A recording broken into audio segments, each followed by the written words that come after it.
Salam guru penggerak. Tergerak, bergerak, menggerakkan. Pada kesempatan kali ini, kami akan menyampaikan diseminasi budaya positif modul 1.4 di SDN Korowelang. Kami calon guru penggerak Angkatan 11 Kabupaten Rembang, Jawa Tengah. Melaksanakan diseminasi budaya positif pada hari Jumat tanggal 16 Agustus 2024. Hal pertama yang kami lakukan adalah berkolaborasi dan koordinasi dengan kepala sekolah untuk meminta izin pelaksanaan diseminasi budaya positif di sekolah. Dan rekan guru juga mendukung kegiatan kami sebagai calon guru penggerak. Latar belakang. Sekolah adalah tempat di mana siswa tidak hanya memperoleh ilmu pengetahuan, tetapi juga mengembangkan karakter dan sikap positif yang akan membentuk mereka sebagai individu yang bertanggung jawab. Dengan latar belakang siswa yang berjumlah 60 orang, dan memiliki karakter yang beragam, serta berada di lingkungan pedesaan, penting bagi sekolah untuk menciptakan budaya positif yang dapat mengakomodasi perbedaan ini dan mendorong perkembangan holistik. Tujuan diseminasi budaya positif. 1. Mewujudkan pembelajaran yang berpihak pada murid. 2. Menciptakan lingkungan sekolah yang aman, nyaman, dan kondusif untuk belajar. 3. Mengembangkan karakter siswa yang sesuai dengan profil pelajar Pancasila. 4. Mendorong kolaborasi antara siswa, guru, dan orang tua dalam membentuk budaya positif. 5. Menghargai keberagaman karakter siswa sebagai aset untuk memperkaya pengalaman belajar. Kami akan menyampaikan 6 topik pada diseminasi budaya positif. Berikut adalah aksi nyata diseminasi budaya positif yang kami sampaikan di depan kepala sekolah, rekan guru, dan perwakilan dari komite atau wali murid SDN Korowelang.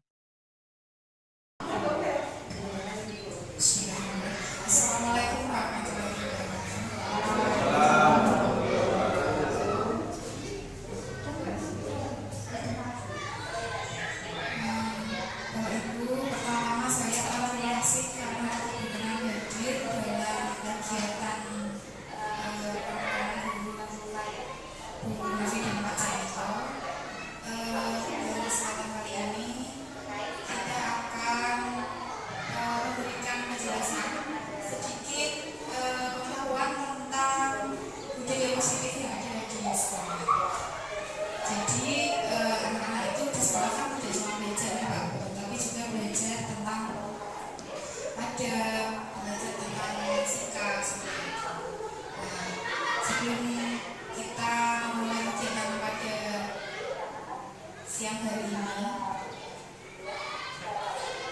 alangkah baiknya kita berdoa dulu agar kegiatan pada hari ini berjalan lancar dan dapat memberikan manfaat bagi kita semua. Berdoa menurut agama masing-masing dimulai.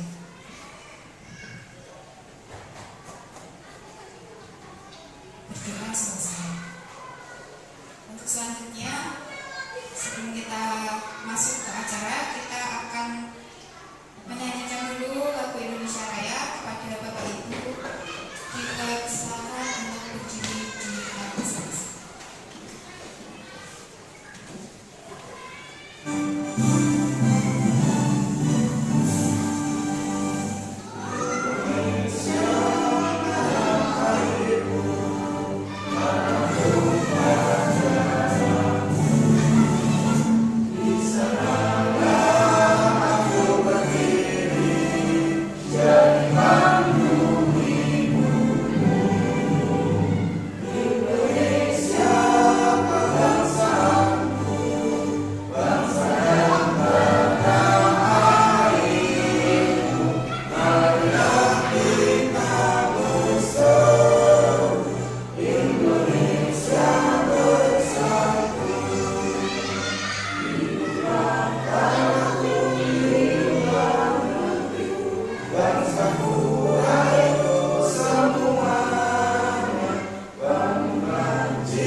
Ibu Bapak Guru, pengasuh SD Negeri Lerolan yang saya hormati, Ibu wali murid dari siswa SD Negeri Lerolan yang saya hormati.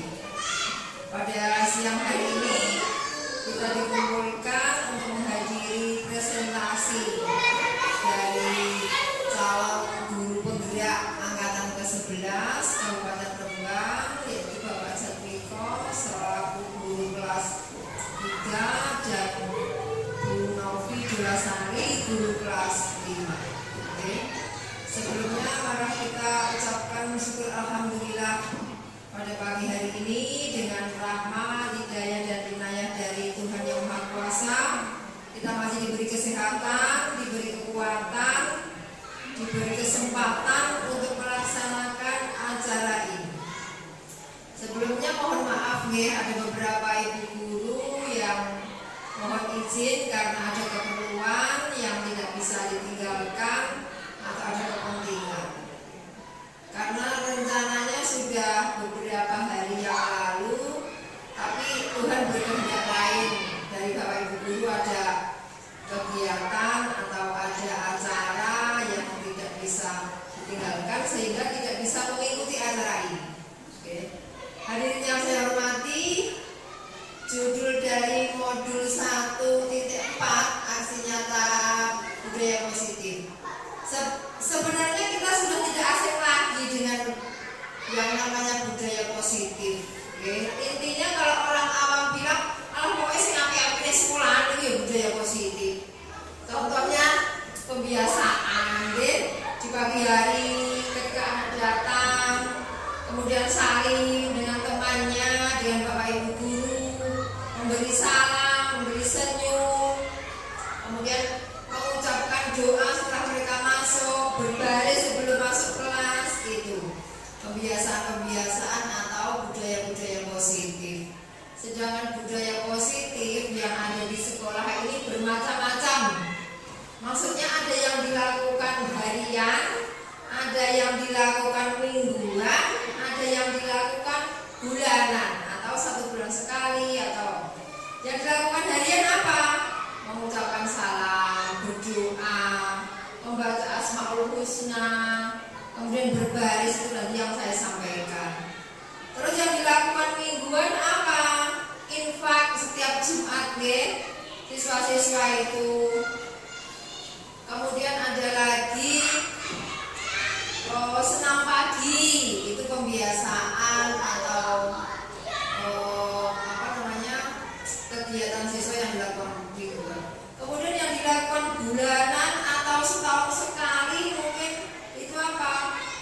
Kegiatan bakti masyarakat seperti yang dilakukan kemarin ketika hari ulang tahun Pramuka. Kemudian ada lagi bersih-bersih lingkungan gitu ya. Terus lagi misalnya kalau ada temannya yang kena wabah DB, dilakukan kebersihan, dilakukan dilakukan semprotan dari puskesmas itu. Oke. Kemudian lagi budaya atau kegiatan yang positif ini harus dipaksakan pada awalnya. Harus dipaksakan dalam arti begini, supaya anak itu terbiasa. Misalnya bagaimana? Setiap hari sebelum masuk baris. Setelah sebelum baris ada teman lain yang mengingatkan, harus dipaksa. Kemudian lagi misalnya mengiur atau memberikan infak untuk sedekah itu yang setiap hari Jumat, duitku entek, harus dipaksakan. Besok minggu depan disisihkan karena ini untuk kegiatan amal gitu. Kemudian yang lagi kesepakatan kelas. Oke, itu sudah di setiap kelas sudah ada, masing-masing kelas punya kesepakatan kelas atau keyakinan kelas yang dibuat oleh para siswa. Oke. Itu sedikit gambaran. Nanti penjelasannya akan dijelaskan lebih lanjut oleh Pak Jatmiko sama Bu Novi. Diharapkan dengan adanya budaya positif ini berdampak kepada para siswa. Berdampak positif lah tentunya. Oke. supaya siswa punya kebiasaan. Ada pepatah ala bisa karena biasa. Itu yang diharapkan. Anak-anak bisa memperoleh nilai-nilai seperti P5 yang diharapkan oleh pembelajaran implementasi kurikulum dari pemerintah. Itu saja sedikit dari saya, semoga bermanfaat. Wassalamualaikum. Mohon maaf apabila ada kekurangan atau kesalahan. Wassalamualaikum warahmatullahi wabarakatuh. Waalaikumsalam warahmatullahi wabarakatuh.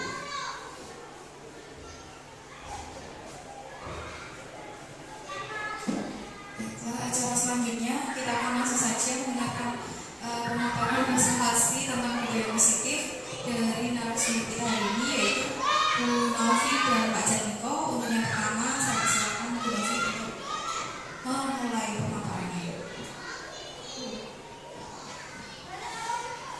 Baiklah, izinkan saya panggil dulu ya Bapak Ibu. Pergi ke toko membeli parfum, dapat hadiah sepotong coklat.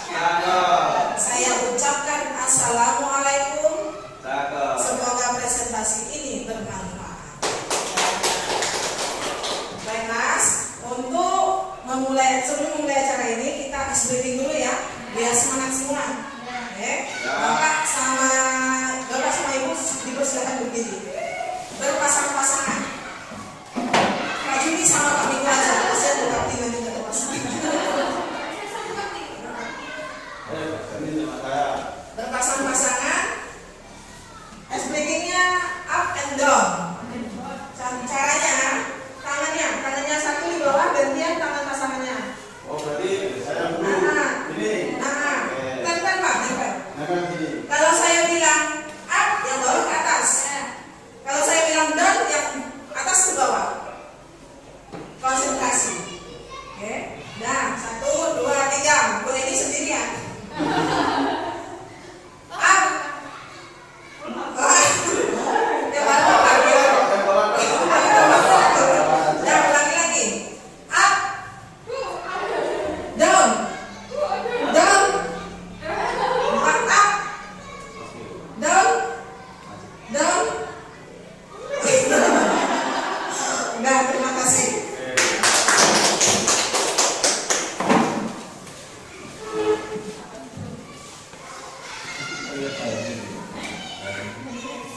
Baiklah, latar belakang saya mengambil judul budaya positif di lingkungan SD Trawulan adalah sekolah ini adalah tempat di mana siswa tidak hanya memperoleh ilmu pengetahuan, tetapi juga mengembangkan karakter dan sikap positif yang akan membentuk mereka sebagai individu yang bertanggung jawab dengan latar belakang siswa yang berjumlah hanya 60 orang dan memiliki karakter yang beragam serta berada di lingkungan pedesaan.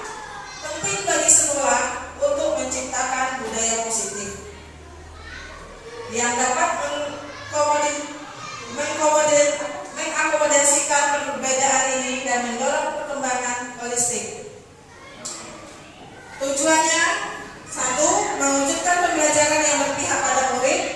Yang kedua, menciptakan lingkungan yang nyaman, aman, dan kondusif untuk belajar. Yang ketiga, mengembangkan karakter siswa yang sesuai dengan profil pelajar Pancasila. Yang keempat, mendorong kolaborasi antar siswa, guru, dan orang tua dalam membentuk budaya positif. Yang kelima, menghargai keberagaman karakter siswa sebagai aset untuk memperkaya pengalaman belajar. Pertanyaan tematik, ini setuju atau tidak setuju? Hukuman dapat mendisiplinkan anak, setuju atau tidak? Tidak. Yang kedua, pemberian hukuman dengan hal positif seperti membaca atau membersihkan halaman sekolah dapat meningkatkan disiplin anak, setuju atau tidak? Setuju. Yang ketiga, memberi penghargaan dapat meningkatkan motivasi belajar anak.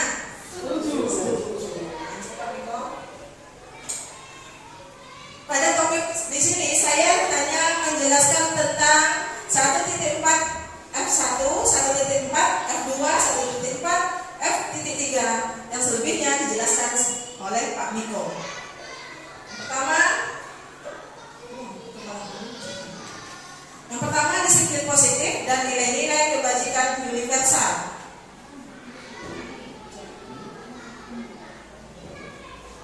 Kegiatan kepala tangan ada A dan B, Anda dan teman Anda. Sobeklah secari kertas kecil, tuliskan benda atau sesuatu sangat berharga untuk Anda. Letakkan di salah satu tangan Anda dan genggam benda tersebut dengan segala daya. Buat B, buatlah sebuah kepala.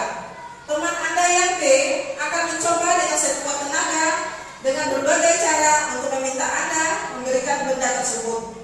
B bisa membujuk, mengancam, menghardik, merayu, menyuap apa saja agar dapat membuka kepala tangan Anda. Apa yang terjadi?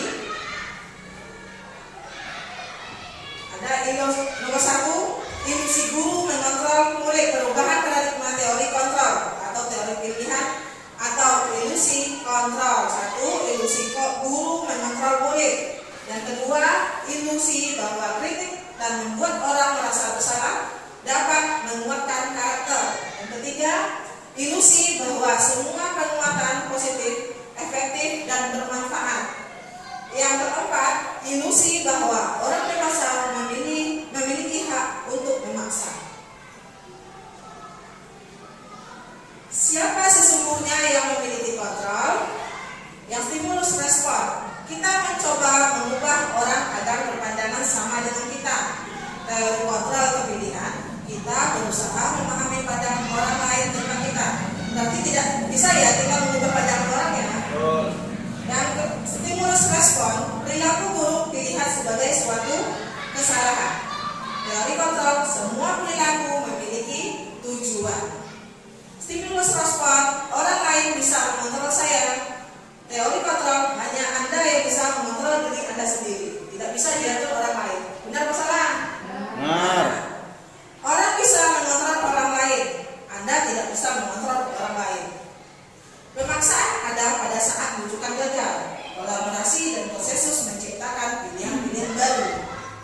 Model berpikir menang atau kalah. Model berpikir menang-menang.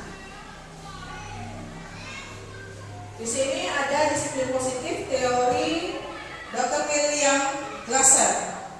Bisa dilihat Bapak Ibu? Bisa? Bisa dibaca. Ada di sini makna disiplin. Menurut Bapak Ibu, disiplin itu apa?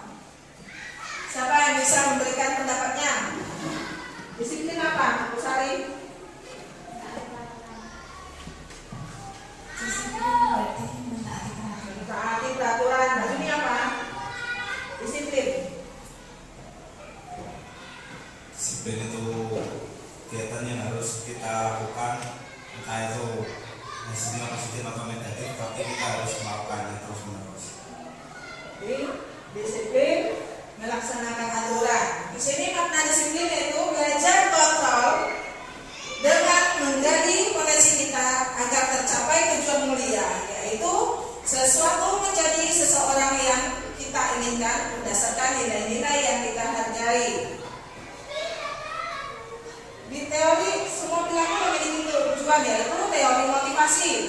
Yang tujuannya untuk menghindari hukuman. Yang kedua, untuk mendapatkan imbalan. Yang ketiga, untuk menghargai diri sendiri. Dari untuk menghargai diri sendiri ini ada nilai-nilai kebajikan, yaitu keyakinan, kelas. Dari model berpikir menang-menang, kolaborasi konsensus menciptakan pilihan-pilihan baru, yaitu 5 posisi kontrol. Yang pertama, penghukum. Yang kedua, pembuat rasa bersalah. Yang ketiga, teman. Yang keempat, pemantau. Yang kelima, manajer. Menurut Bapak Ibu guru, kita sebagai guru harusnya menjadi mana yang mana? Di posisi mana? Semua, Bu. Menurut Bu Sari menjadi teman. Bu Eni menjadi apa?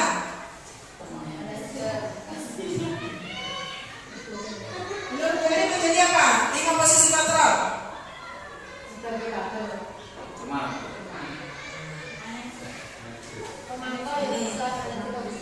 Dari 5 posisi kontrol ini, kita sebagai guru, kita bisa, yang harus kita lakukan adalah sebagai teman, pemantau, dan manajer. Jangan sekali-kali menjadi penghukum dan pembuat rasa bersalah.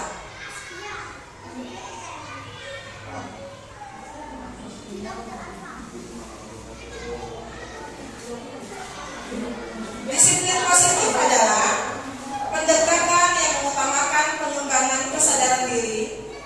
tanggung jawab pada siswa dengan fokus pada pembelajaran daripada hukuman.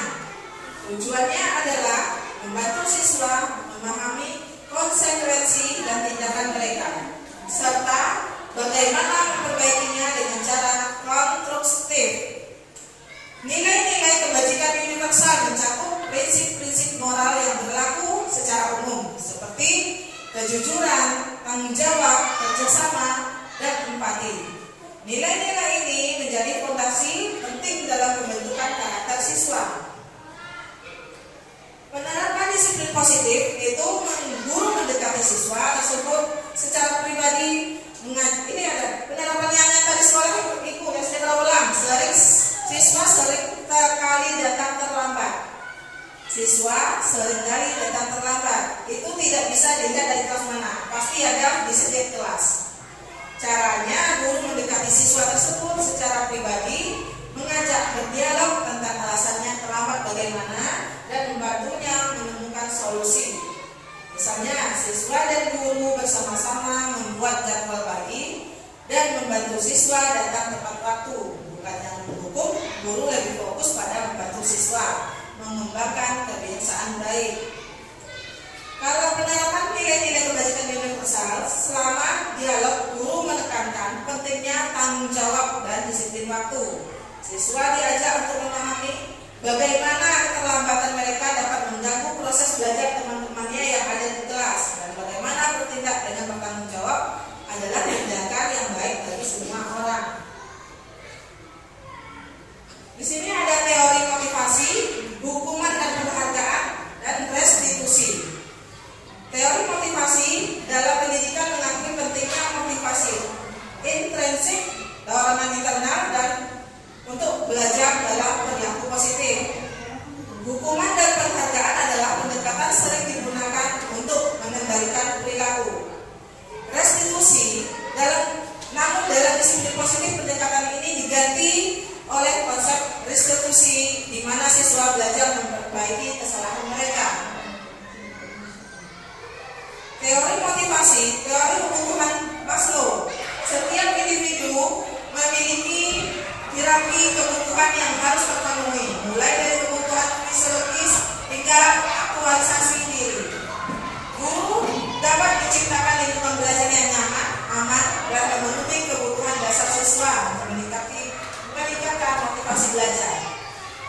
Teori harapan, motivasi seseorang dipengaruhi oleh harapan akan keberhasilan dan nilai yang diberikan terhadap hasil yang dicapai.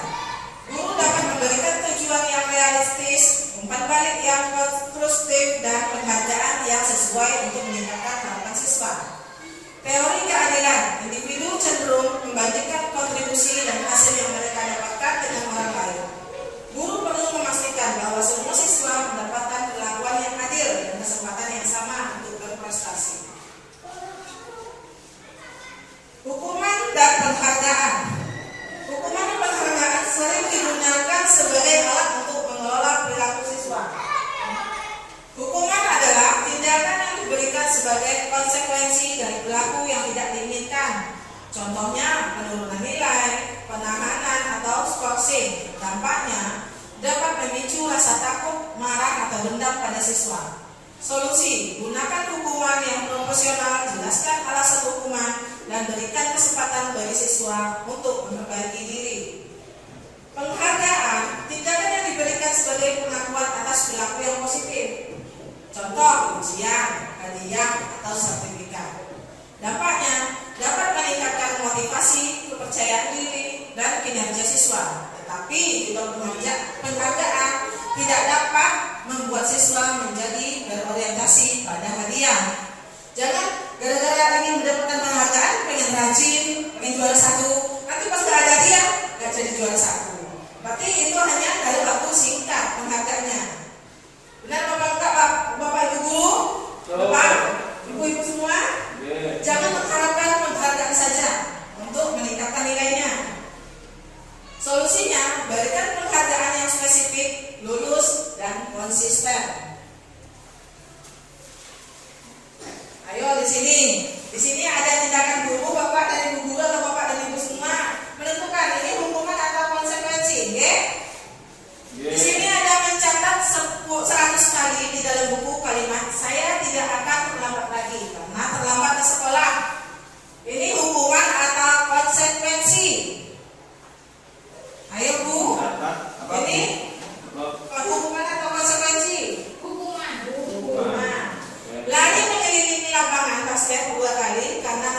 hadir di sekolah. Hukuman apa konsekuensi? Hukuman. Apa? Hukuman. Lanjut. Murid diminta untuk push up 15 kali karena tidak menggunakan masker. Hukuman. Menggantikan kertas tugas teman yang telah dicoret-coret. Konsekuensi. Membersihkan tumpahan air di meja tulis karena tersenggol pada saat belajar. Konsekuensi. Murid disuruh untuk mengenakan sepatu seharian sekolah karena tidak mengenakan sepatu hitam. Hukuman. Lari mengelilingi lapangan basket 2 kali karena terlambat 10 menit untuk pembelajaran PJOK. Konsekuensi. Apa? Konsekuensi. Ayo sama-sama kita lihat jawabannya. Konsekuensi. Ya. Rupanya lari mengelilingi lapangan basket 2 kali karena terlambat 10 menit untuk pelajaran PJOK. Itu konsekuensi karena sudah peraturannya dari siswa dan guru PJOK tersebut. Namanya konsekuensi. Perbedaan hukuman dan konsekuensi. Sesuatu yang menyakitkan harus terjadi kalau hukuman. Kalau konsekuensi, sesuatu harus terjadi. Tidak menyakitkan ya. Kalau konsekuensi tidak menyakitkan. Hukuman membuat anak sakit atau fisik maupun hati untuk jangka waktu yang lama. Tapi jangan sekali-sekali menghukum bocah. Sampai besar pun, sampai udah punya anak, dan sampai udah tua pun ingat siapa guru yang menghukum dia. Tidak akan bilang dendamnya. Anak menghargai konsekuensi. Anak menghargai membuat anak merasa tidak nyaman dalam jangka waktu pendek. Cuma sebentar kan? Kalau hukuman lama, hilangnya dendamnya nggak mungkin hilang. Yang hukuman anak membenci kedisiplinan. Yang konsekuensi anak menghargai disiplin. Hukuman paksaan. Kalau konsekuensi stimulus tanggapan. Hukuman mendorong anak menyakiti diri sendiri. Konsekuensi mendorong anak agar mudah menyesuaikan diri. Kalau hukuman konsep diri yang buruk. Konsekuensi konsep diri yang baik. Anak belajar untuk menyembunyikan kesalahan. Anak belajar untuk mematuhi peraturan. Marah, rasa bersalah, dipermalukan, merasa tak dihargai. Kalau konsekuensinya, kehilangan hak, dibuat tidak nyaman, diasingkan untuk sementara waktu. Penerapan nyata di sekolah, kasusnya siswa merusak alat belajar milik teman. Hukuman dan penghargaan. Alih-alih memberi hukuman atau penghargaan, guru menerapkan restitusi. Guru mengajak siswa untuk memperbaiki alat belajar yang rusak atau menggantinya dengan yang baru. Siswa juga diajak berdiskusi tentang bagaimana perasaan teman yang dirugikan dan penting menjaga barang milik orang lain. Di sini ada motivasi. Di sini ada motivasi intrinsik. Guru memberikan pemahaman kepada siswa tentang pentingnya menjaga barang-barang di sekolah sebagai bagian dari tanggung jawab bersama. Ini membangun motivasi dari dalam untuk merawat fasilitas sekolah karena siswa merasa itu adalah hal yang benar, bukan karena takut dihukum atau ingin mendapatkan hadiah.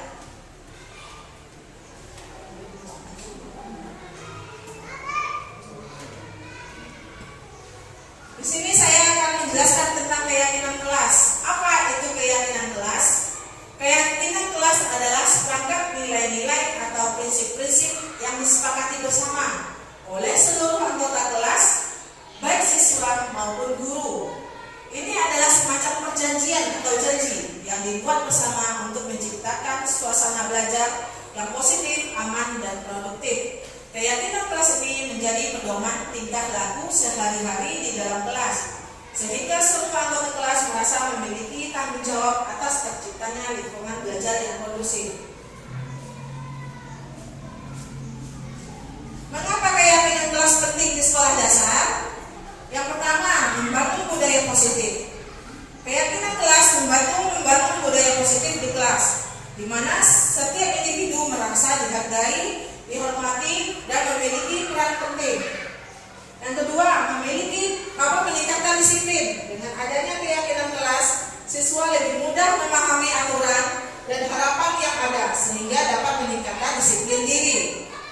Yang ketiga, meningkatkan rasa tanggung jawab. Keyakinan kelas mendorong siswa untuk bertanggung jawab atas tindakan mereka dan terhadap lingkungan sekolah atau kelas mereka masing-masing. Meningkatkan keterlibatan siswa. Ketika siswa merasa terlibat dalam perbuatan keyakinan kelas, mereka akan lebih termotivasi untuk mematuhi keyakinan kelas yang telah dibuat. Yang kelima, memperkuat hubungan sosial. Keyakinan kelas membantu memperkuat hubungan sosial antara siswa dan guru serta di antara siswa sesama siswa atau sesama mereka.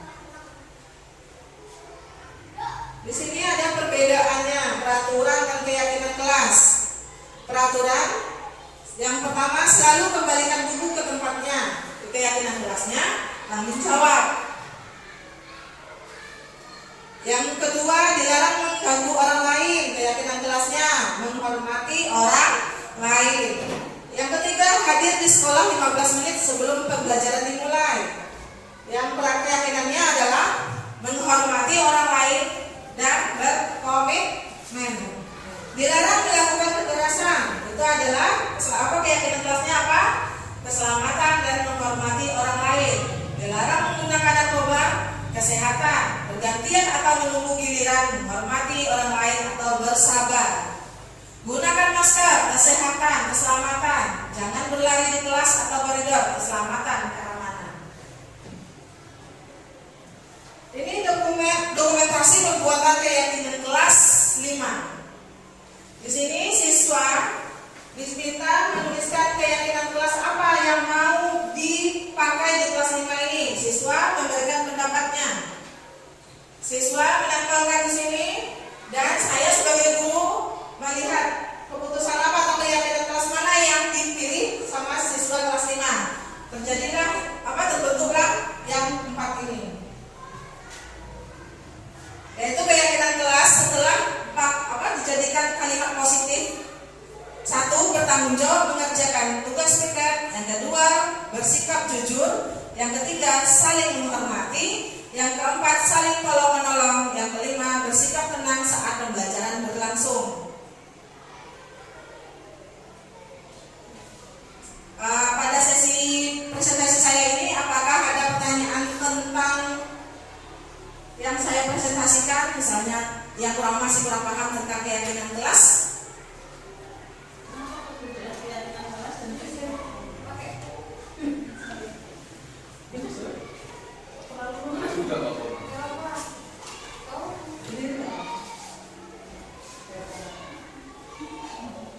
Apa perbedaan keyakinan kelas dan kesepakatan kelas? Baik, terima kasih untuk Ibu Daya. Di sini pertanyaannya bagus ya. Selama ini kita berpendapat kesepakatan kelas dan keyakinan kelas itu sama. Ya, terima kasih atas pertanyaan dari Ibu Daya, anggota komite, yaitu wali kelas dari kelas 3 dari siswa yang bernama Amri. Ini pendapat yang selalu dibingungkan. Selalu kita mikir keyakinan kelas dan kesepakatan kelas itu sama. Setelah saya mempelajari 2 bulan ini tentang, bukan 2 bulan, selama modul 1.4, keyakinan kelas dan kesepakatan kelas ada perbedaannya. Keyakinan kelas adalah peraturan atau kesepakatan yang kita buat tanpa adanya sanksi atau hukuman perjanjian. Kalau kesepakatan, di dalamnya ada sanksi atau hukuman. Seperti yang tadi, siapa yang telat dihukum atau bersanksi. Konsekuensinya lari. Kalau pas pelajaran PJOK, kalau pas pelajaran saya, kalau misalnya kesepakatan kelas, siapa yang terlambat disuruh nyanyi Indonesia Raya nyanyi nasional di depan kelas. Itu kesepakatan kelas. Kalau keyakinan kelas tidak ada dalamnya sanksi atau hukuman. Apakah ada lagi? Dari Bu Hei. Penerapannya Bu di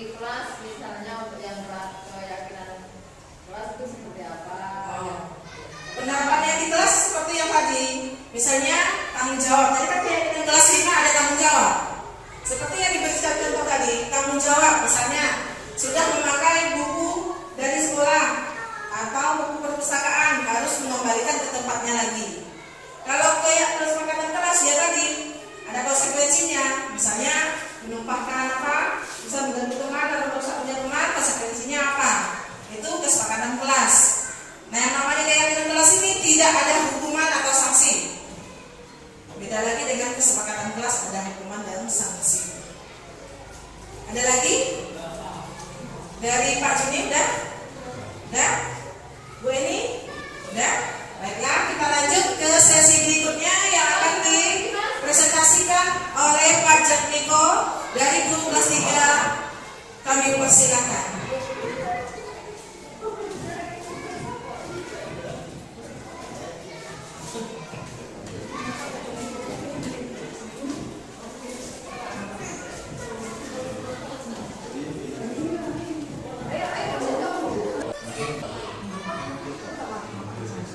Oke, terima kasih. Assalamualaikum warahmatullahi wabarakatuh.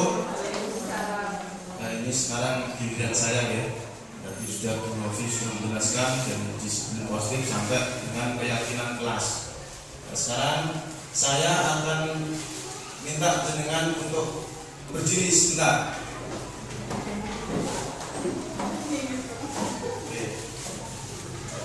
Pantunnya nanti dulu. Kita berdiri sebentar, berpasangan ada apa ya? Nanti apa berdua dengan siapa boleh kita dengan senyum lah, ini gambarnya senyum. Jadi kita dari budaya positif itu kita ambil senyumnya dulu, karena kita sebagai guru itu ada senyum sama salam. Nah, kita harus berposisi yang positif untuk anak-anak. Jika sekarang kita coba berhadapan, saling berhadapan.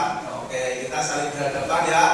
Coba senyum, pokoknya senyum. Terlihat gigi boleh. Nah, jadi boleh terlihat gigi atau jangan ketawa, senyum dulu selama 30 detik. Kita mulai dari sekarang. 1, 2, 3, mulai senyum. Ya. Saling bertatapan, senyum.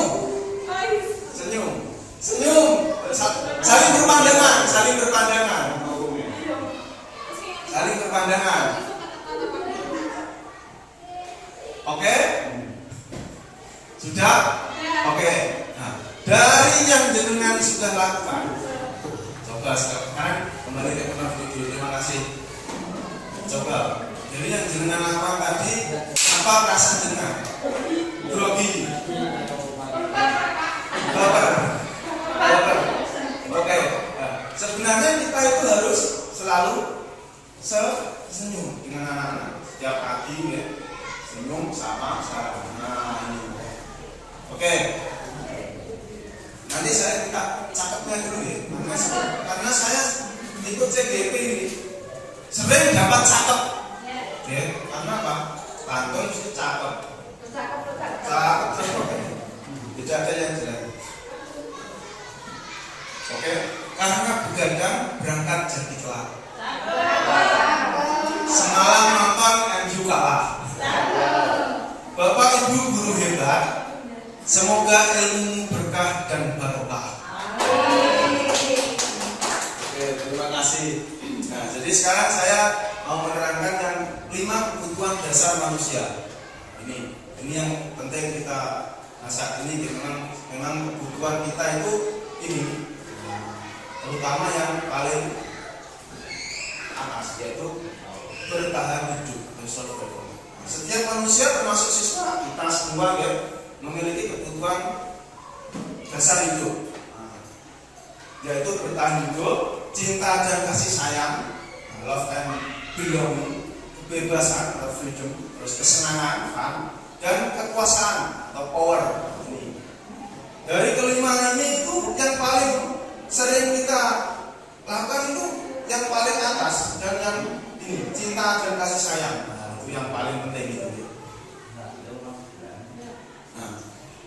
Dari kelima kebutuhan dasar ini, yang pertama kebutuhan bertahan hidup atau survival itu. Kebutuhan bertahan hidup mencakup kebutuhan dasar manusia untuk makan, minum, air, tempat tinggal, dan kemampuan fisik lainnya.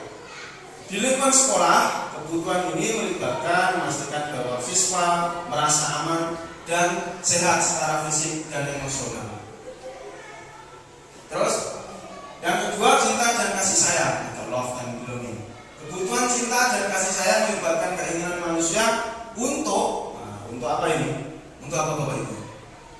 Cinta dan kasih sayang untuk diterima, dihargai, dan memiliki hubungan yang positif. Jadi kita sebagai guru dengan murid harus memiliki rasa cinta dan kasih sayang. Artinya apa? Murid itu sekarang tidak boleh dihukum, tidak boleh diamuk ya kasarannya, tidak boleh untuk memberi rasa bersalah. Tadi saya sampaikan. Jadi kita itu tidak boleh menjadi penghukum. Terus yang ketiga, kebebasan atau freedom. Kebutuhan itu kebebasan berkaitan dengan keinginan untuk memiliki kendali atas diri sendiri, membuat pilihan dan memiliki otonomi di sekolah ini. Berarti memberikan ruang bagi siswa untuk mengekspresikan diri dan mengambil keputusan dalam batas-batas yang aman dan mendukung. Nah, artinya apa? Murid-murid ini punya kebebasan tersendiri. Artinya biasanya dia itu ingin, kalau gurunya tidak di kelas, biasanya dia ini bermain bersama temannya di kelas. Semacam itu, dia ingin bebas. Di rumah pun sama. Biasanya main HP dilarang ibu dilarang pasti gue jengkel. Nah, hal semacam ini, anak itu sebenarnya ingin bebas, ingin freedom, ingin bebas. Artinya dia, saya ingin setelah dari sekolah sudah usai pelajaran dan di rumah pengen main HP. Nah, semacam itu, anak itu ingin bebas, ingin bebas. Terus yang keempat itu kesenangan. Jadi kesenangan ini kebutuhan manusia untuk mengalami kebahagiaan, kenikmatan dan kesenangan. Di sekolah kebutuhan ini dapat dipenuhi melalui pembelajaran yang menyenangkan dan kegiatan yang menghibur. Betul ini ya. Jadi saya itu setelah ikut CGP sering tepuk tangan sama anak-anak sekarang ya, sering nyanyi. Ini biar anak apa? Biar senang. Karena di kelas saya itu masih fase A ya, masih fase B ya, mohon maaf. Jadi kita itu masih senang bercanda. Nah, senang. Nanti anak-anak pasti ambil di rumah pasti buyar-buyur lah nyanyi biasanya. Kemarin juga sering nyanyi tepuk tangan, hal semacam itu sering kita lakukan ya, terutama di SD Pondok Lam ini kita sudah punya guru penggerak 2, ini positifnya luar biasa. Jadi di corona alhamdulillah walaupun muridnya sedikit, gurunya hebat itu. Kita tidak perlu minder dengan guru yang ada di kota itu, karena kita selalu mengimplementasikan budaya yang positif. Dari Bu Sari yang katakan, Pak Jun yang katakan 9, sekarang saya sama Bu Novia tentang 11. Ini yang saya lakukan untuk kesenangan di kelas itu sudah ada hal yang positif. Terus yang kelima, kekuasaan atau power.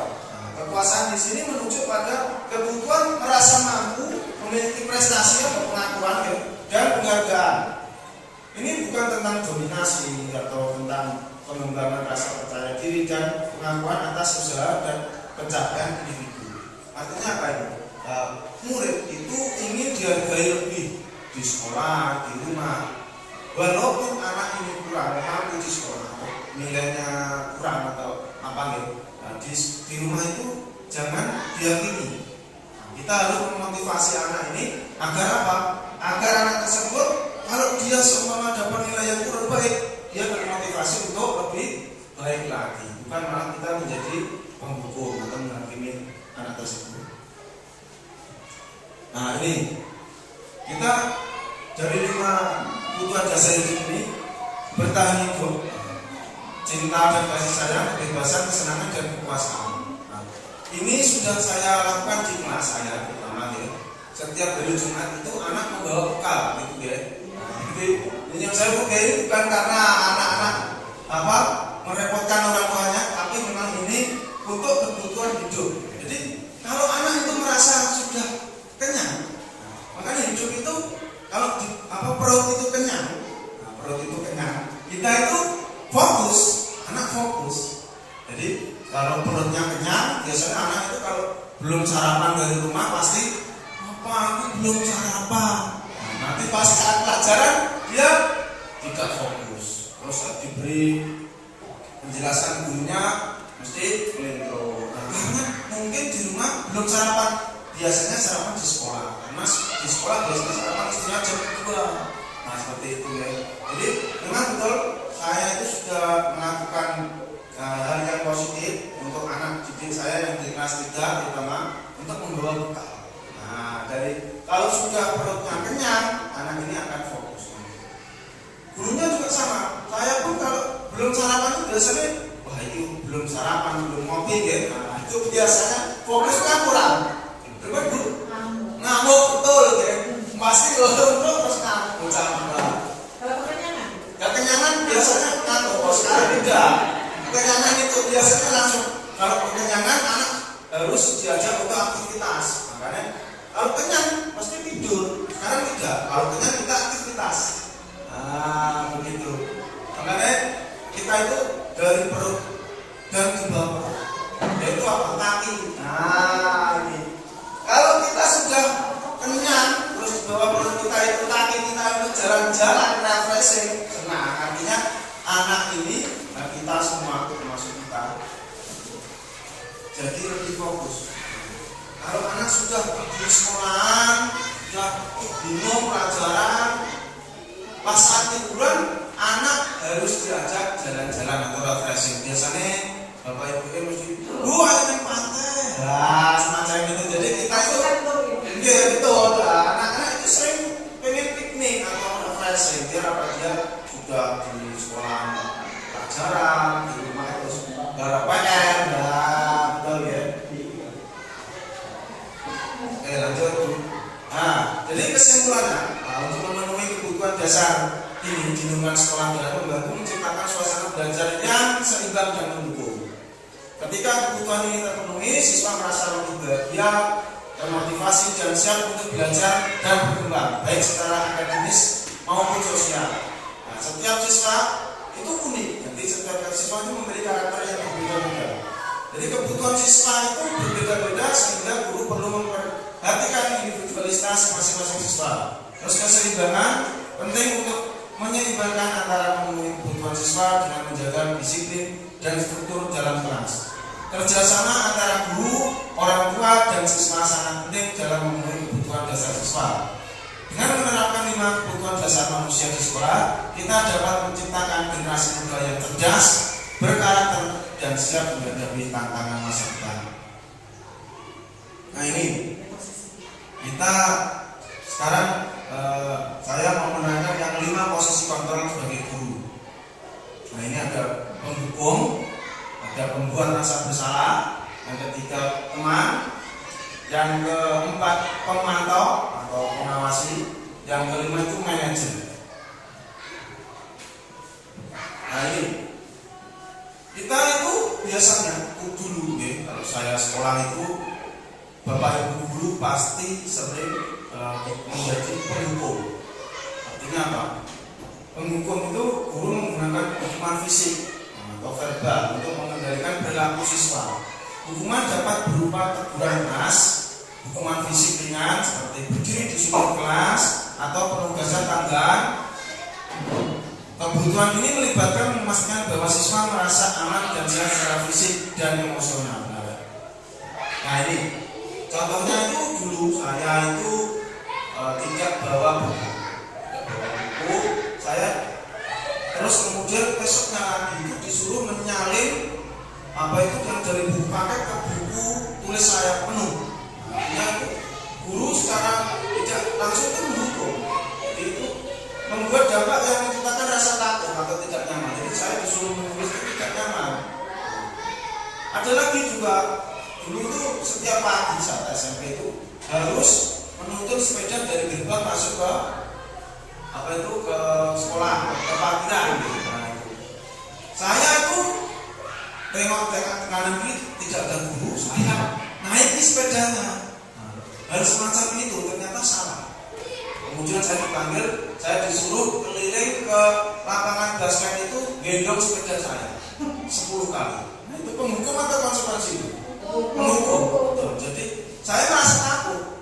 Memang ya dulu Bapak Ibu guru tuh seperti itu, tapi dari hal-hal semacam itu sebenarnya ada positifnya juga. Tapi kalau sekarang itu tidak boleh. Jadi langsung dapat teguran surat panggilan. Betul. Tidak boleh menghukum kita. Pelanggaran.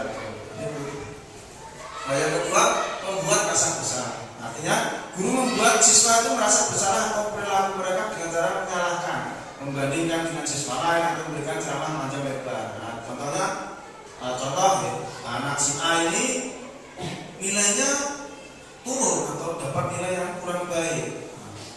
Terus gurunya bilang, apakah kamu tidak malu dengan temanmu yang satu? Hal-hal semacam ini membuat anak itu merasa malu dan merasa bersalah. Terus dampaknya apa? Menurunkan kepercayaan diri pada anak, membuat siswa merasa tidak berharga dan tidak mendorong perubahan perilaku positif. Nah, dan yang ketiga, teman. Guru berusaha menjadi teman bagi siswa, terlalu terlibat dalam kehidupan pribadi siswa dan cenderung menoleransi perilaku yang tidak sesuai. Nah, ini mungkin untuk zaman sekarang itu kita masih di posisi teman. Jadi kita menghukum salah, membuat rasa bersalah itu juga salah. Jadi kita kemungkinan itu masih di posisi teman. Saat ini rata-rata itu Bapak Ibu masih menjadi teman. Artinya apa? Kalau karakteristik di desa dan di kota itu berbeda. Nah, kalau di desa mungkin anak-anak dijak ngobrol, dan bisa mengerti. Tapi kalau di kota itu sudah berbeda. Ya, artinya anak-anak di kota itu pemikirnya lebih, karena medsos di dunia media sosial itu lebih luas. Jadi di kota itu kalau anak dengan anak main game biasanya terus ngamuk, betul gitu. Biasanya main game malah mesti ngamuk. Nah, hal semacam ini kita itu sebagai guru berusaha menjadi teman dulu. Jadi yang keempat ada pemantau. Nah, ini juga kita jadi teman, jadi pemantau dan mengawasi. Guru lebih fokus pada pengawasan dan pemantauan perilaku siswa daripada memberikan bimbingan dan dukungan. Nah, dampaknya itu dapat menciptakan suasana kelas yang tegang dan tidak menyenangkan, membuat siswa merasa tidak dipercaya dan menghambat perkembangan kemandirian. Dan ini yang terakhir adalah manajer. Jadi karakteristik guru itu sebagai manajer, guru berperan sebagai fasilitator pembelajaran, menetapkan aturan yang jelas, memberikan konsekuensi yang logis atas pelanggaran, dan memberikan dukungan kepada siswa untuk mencapai potensi terbaik mereka.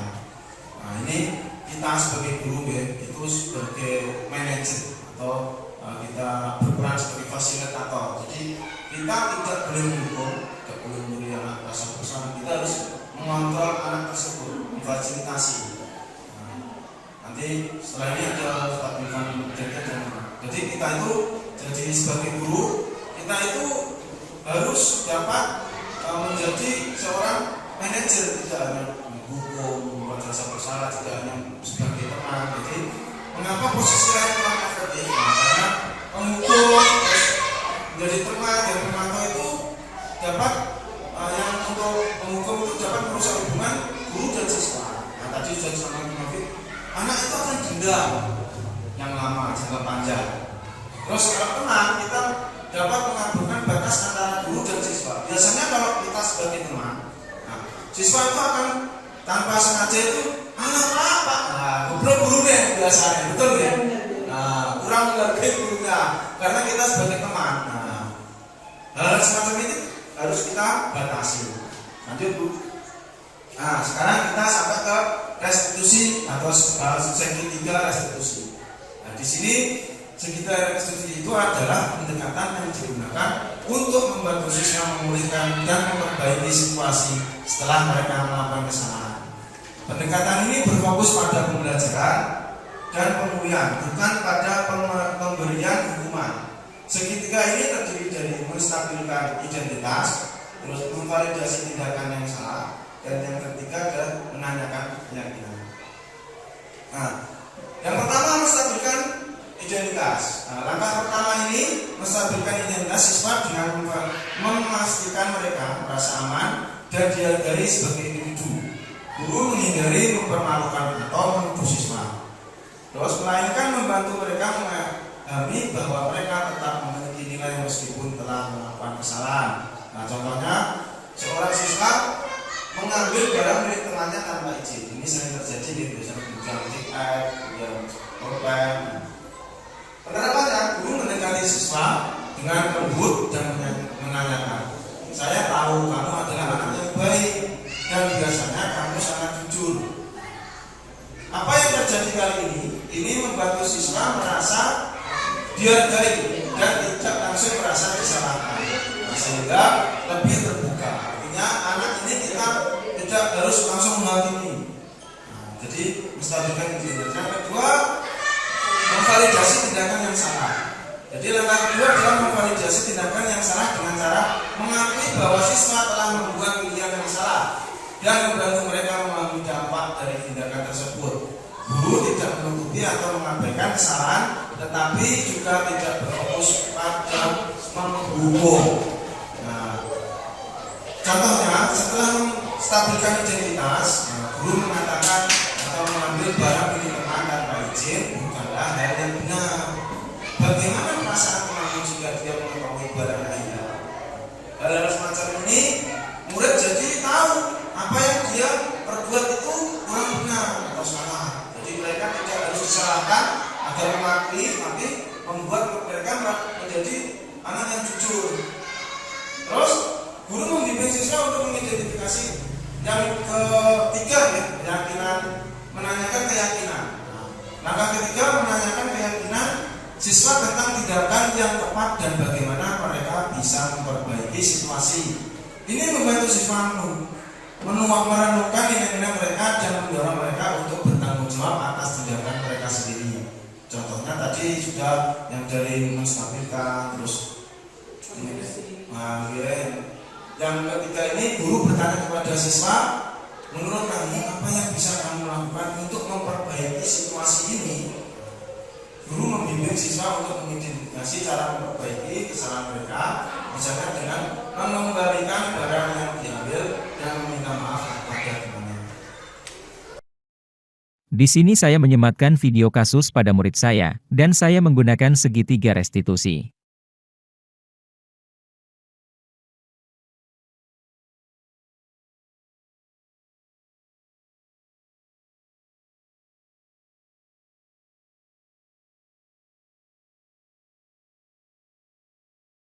Selamat pagi anak-anak.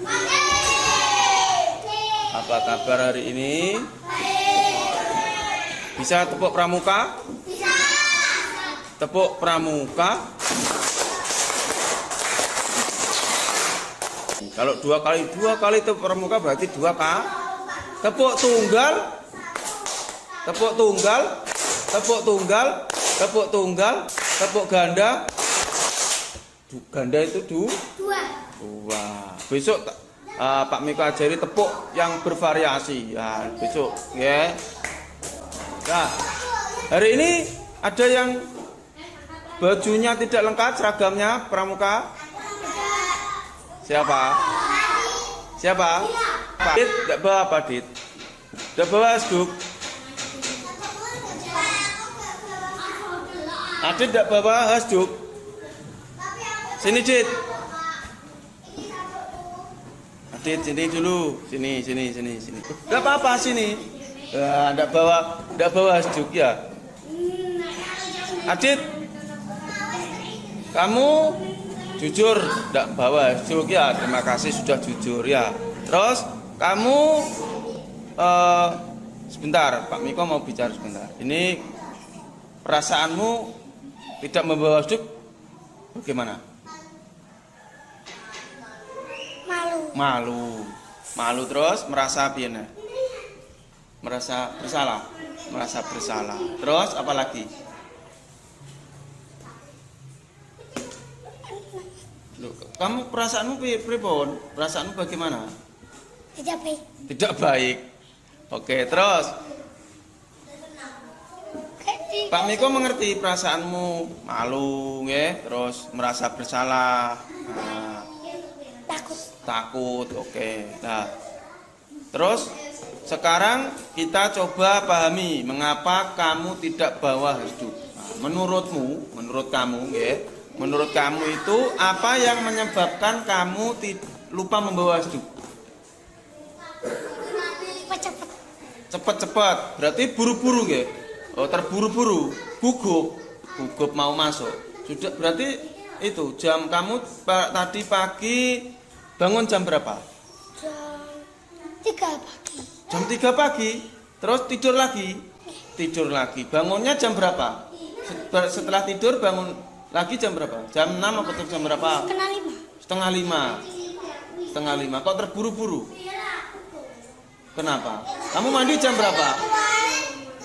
Jam 6. Terburu-buru. Kamu berangkatnya jam berapa?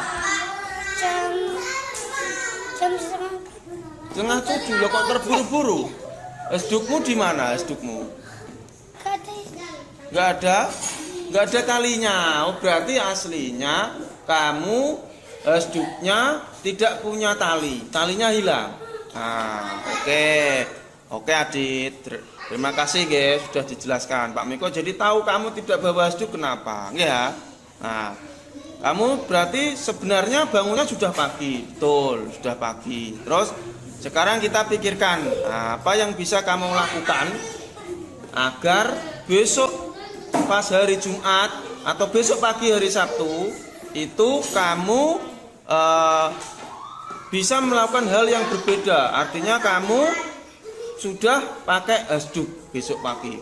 Nah, bagaimana? Apa yang akan kamu lakukan biar kamu besok bisa pakai hasduk?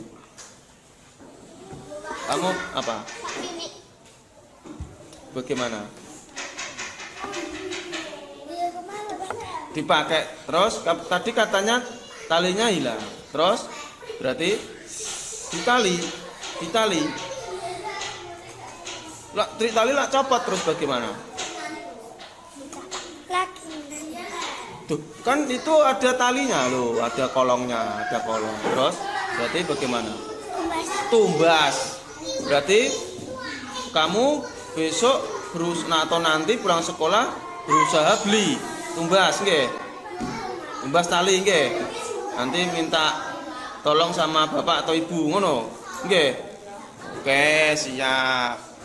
Nah, berarti itu ide yang bagus. Berarti kamu mau beli kolong hasduk. Nah, nanti minta tolong bapak atau ibu, ya, betul?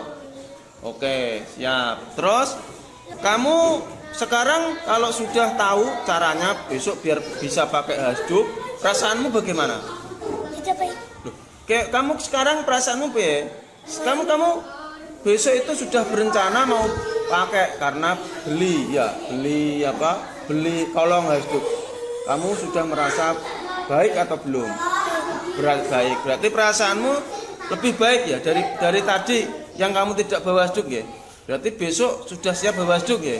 Oke. Pak Miko senang mendengarnya. Adit, sekarang mari kita pikirkan bagaimana kamu bisa tetap berpartisipasi dalam kegiatan pramuka. Setiap hari Jumat, Sabtu kan pakaian apa, Dit? Pakai baju pramuka yang lengkap, betul, Dit? Oke. Nah, terus kamu berarti sudah memiliki sikap yang baik. Nah, kamu bisa tetap mengikuti kegiatan dengan semangat dan disiplin. Terus meskipun tanpa hasduk, kamu berarti hari ini tetap semangat. Oke? Saya yakin teman-temanmu juga mendukung, betul? Betul. Besok jangan lupa berarti memakai apa, Adit? Memakai hasduk. Oke? Terima kasih, Adit, ya. Sama-sama. Oke, berarti kamu seharusnya nanti pulang sekolah sudah bisa beli kolong hasduk. Oke, siap? Oke, terima kasih, Adit. Kembali ke tempat duduk. Ini berarti coba yang enggak bawa buku Fatir sama Arfa, ya, maju sini. Pak Miko mau bicara sebentar, oke? Nah, sini. Nah, ini sini. Ah, sini. Oke. Oh, ini lengkap. Ini dia tidak punya kolong, tapi hasjuknya dipakai dengan cara ditaleni. Oke. Nah, oke, siap. Pinter ini, oke. Nah, ini Dit ya, enggak apa-apa nanti. Ini bisa dicontoh. Nah, tidak. Nah, ini sudah. Berarti kamu nanti besok atau nanti beli kolong ya. Beli kolong. Oke, sip. Nah, ini bagus ini, oke. Nah, nanti sore oke Adit. Nah, kamu sama Fatir sama Arfa, ya. Sudah mau jujur, tidak bawa buku ya. Tidak mau bawa buku. Terus kita coba bagaimana perasaan kamu karena tidak membawa buku pelajaran hari ini. Malu. Terus kamu malu juga. Terus malu apa? Terus selain malu apa lagi? Takut. Oke. Malu. Terus merasa bersalah teman-teman. Oke. Sedih teman-teman. Sedih karena bukunya tertinggal. Oke. Nah, saya mengerti. Oke. Semua orang pernah lupa. Pak Miko dulu pas saat sekolah juga lupa. Ada buku yang pelajaran tidak bawa. Lupa karena ambil bukunya tertukar. Nah, dulu kalau tidak salah pelajarannya matematika yang dibawa Miko buku IPA. Nah, ya. IPA, nggih. Dulu itu ada IPA, IPS ada. Ilmu pengetahuan alam, betul. Karena Pak Miko lupa. Makanya besok berusaha tidak lupa lagi. Ya, coba. Apa yang menyebabkan kalian lupa bawa buku? Lupa tidak apa? Lupa tidak melihat jadwal. Kamu kenapa? Bangunnya jam 7. Walah, bangunnya jam 7. Kamu tidur jam berapa malam? Jam 8 sudah tidur. Bangunnya jam 7. Bangunnya jam 7. Walah. Oke, Fatir sama Arfa. Sekarang makasih sudah dijelaskan nggih. Tadi Fatir lupa jadwalnya. Jadwalnya hilang nggih. Oke. Terus Arfa bangunnya siang. Oh, alah. Oke. Kita sekarang pikirkan apa yang bisa kita lakukan agar kalian berdua ya tidak lupa lagi. Apa yang bisa kamu lakukan besok paginya biar tidak lupa bawa buku? Fatir, bagaimana Fatir? Apa yang akan kamu lakukan? Melihat jadwal lagi. Oke, berarti kamu mau nyatet jadwal lagi ya? Oke, siap. Arfa, bagaimana? Bangun jam 6. Oke, berarti bangunnya lebih pagi lagi. Berarti oke, berarti bisa minta tolong sama ibu atau bapak ya, atau kakak atau mbah bangunnya sebelum jam 6. Oke, Fatir berarti juga itu ide yang bagus. Fatir juga mau berusaha untuk menulis lagi. Ya, betul. Oke. Terus sekarang kalian sudah punya ide untuk besok tidak lupa bawa buku lagi. Nah, setelah kamu punya ide tersebut, nggih, Arfa idenya bangunnya lebih pagi, Fatir idenya mau nulis jadwal lagi. Nah, perasaanmu bagaimana? Punya ide seperti itu? Baik, terus senang atau tidak? Senang. Oke, berarti sudah merasa lega, nggih. Nah, sudah merasa lega. Berarti kamu sudah mau menulis jadwal, kamu mau bangun lebih pagi lagi. Oke. Nah, Pak Miko senang mendengarnya. Nah, sekarang kalian kita pikirkan bagaimana kamu bisa tetap mengikuti pelajaran pada hari ini meskipun tidak membawa buku. Nah, apa yang kamu bisa lakukan? Ayo, apa yang bisa kamu lakukan? Kamu kan tidak bawa buku. Nah, bagaimana? Kamu biar bisa ikut pelajaran. Gue buku suwean buku lain kok disana. Oke, pintar. Berarti Fatir sama Arfa mau menyalin nanti kalau sampai di rumah pakai kertas yang disobek gitu. Oke, siap. Berarti kalau kamu bisa seperti itu bagus. Artinya kamu mau berusaha.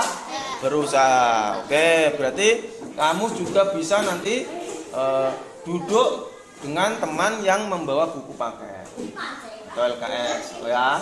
Nah, terus ide yang bagus itu. Nah, sekarang nanti kamu bisa duduk dengan teman yang membawa buku paket. Nah, oke. Terima kasih Arfa sama Fatir karena kita sudah berpikir bagaimana cara untuk memperbaiki ini yang kamu lakukan besok agar tidak lupa membawa buku. Oke, siap. Berarti saya yakin kamu besok pasti membawa buku. Setuju? Setuju. Oke, siap. Terima kasih ya. Sekarang kembali ke tempat duduknya. Dari segitiga restitusi ini kita bisa simpulkan segitiga restitusi adalah alat yang efektif untuk memulihkan hubungan dan memperbaiki situasi setelah kesalahan dilakukan oleh siswa. Dengan menstabilkan identitas, memvalidasi tindakan kesalahan dan menanyakan keyakinan, guru membantu siswa belajar dari kesalahan mereka tanpa merasa dihakimi atau dihukum. Pendekatan ini tidak hanya memperbaiki situasi jangka pendek, tetapi juga membangun kesadaran diri dan tanggung jawab dalam jangka panjang, menciptakan lingkungan sekolah yang lebih positif dan mendukung.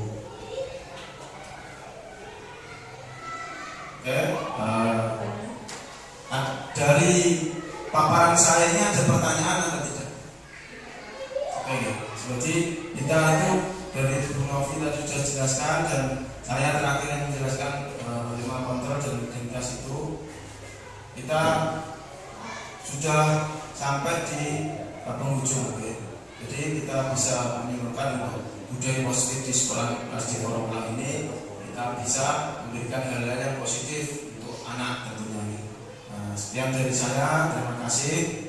Assalamualaikum warahmatullahi wabarakatuh.